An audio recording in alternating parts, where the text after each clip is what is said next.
இன்றைக்கி பிரண்டை குழம்பு வைக்கலாம், வாங்க பார்க்கலாம்.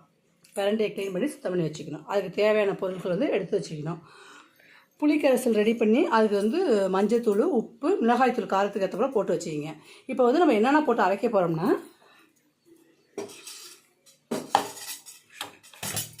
பூண்டு தேவையான அளவு, அங்கே வந்து மிளகாய்த்தூள் போட்டுருங்க, காரம் வந்து கம்மியாக போட்டிங்க. மிளகு, ஜீரகம், பிரண்டை, இது எல்லாத்தையும் போட்டு நம்ம இப்போ அரைச்சி எடுத்துகிட்டு வரோம்.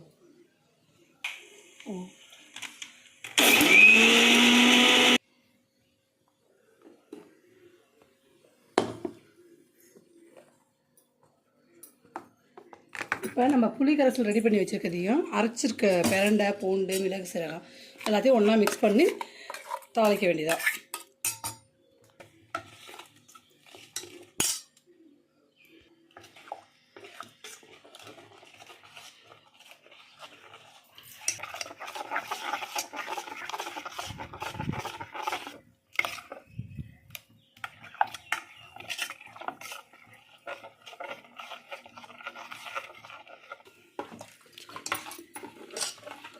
தேவையான அளவு தண்ணி ஊற்றி புளி கரைசல் கூட பிரண்டை அரைச்சி வச்சதையும் போட்டு மிக்ஸ் பண்ணி நமக்கு தாளிக்க போகிறோம்.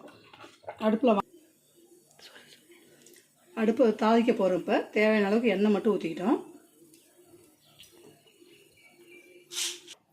எண்ணெய் ரெடி ஆகிடுச்சு. இப்போ தாளிக்கிறதுக்கு ரெடி பண்ணலாம். நம்ம பெருங்காயம் டேஸ்ட்டுக்கு ஏற்றப்ப நீங்கள் பெருங்காயம் போட்டிங்க.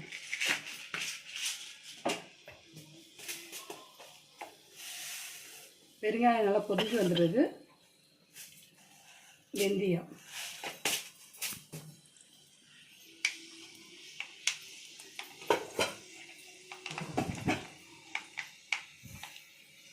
கடுகு, உளுந்து, ஜீரகம் எல்லாம் போட்டு தாளிச்சிக்க வேண்டியதான். நான் புளிக்குழம்புக்கு கடலைப்பருப்பு போடுவோம், அதனால் நான் கடலைப்பருப்பு யூஸ் பண்ணுறேன்.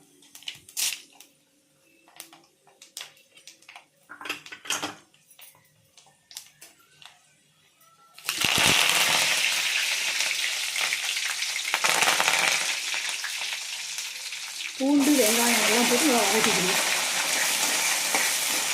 கத்திரிக்காய் இருந்தால் கத்திரிக்காய் போட்டுக்கலாம். வெங்காயம் எல்லாம் வதக்கிடுச்சு. கத்திரிக்காய் இருந்தால் கத்திரிக்காய் போட்டுக்கலாம். இப்போ வந்து நம்ம கரைச்சி வச்சதை வந்து ஊற்றுறோம்.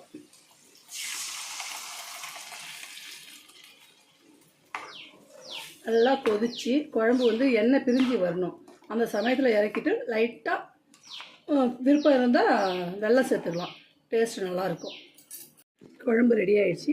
எண்ணெய்லாம் பிரிஞ்சு இருந்துச்சு பாருங்கள். இந்த பதத்துக்கு இறக்கி வச்சு சாப்பிட்டோன்னா சூப்பராக இருக்கும்.